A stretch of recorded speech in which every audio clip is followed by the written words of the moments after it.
В Якутске предпринимателя пугают связями, если он не даст 200 тысяч рублей. За то, что я решил выехать из арендованного помещения, мне начали угрожать расправой и своими связями. И вымогают с меня 200 тысяч рублей, удерживая мое имущество и мои товары. Послушай меня до конца, я тебе говорю. Я не маленький ребенок, чтобы мне вечером позвонить, сказать, Вы тоже не маленькие дети, чтобы с нами так разговаривать. Попробуй только, испытай свою судьбу. Я понимаю. Мы живем очень много лет.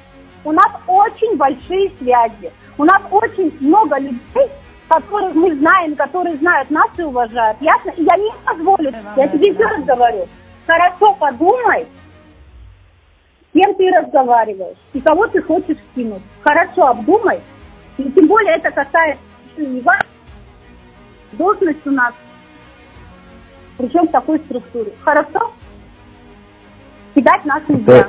На данном видео собственники помещения заносят наши товары обратно в магазин, который мы вывезли из магазина. Это вам не 90-е, сейчас 21 век, и так отжимать бизнес и тому подобное нельзя. Страшная ситуация, которая говорит об обратном.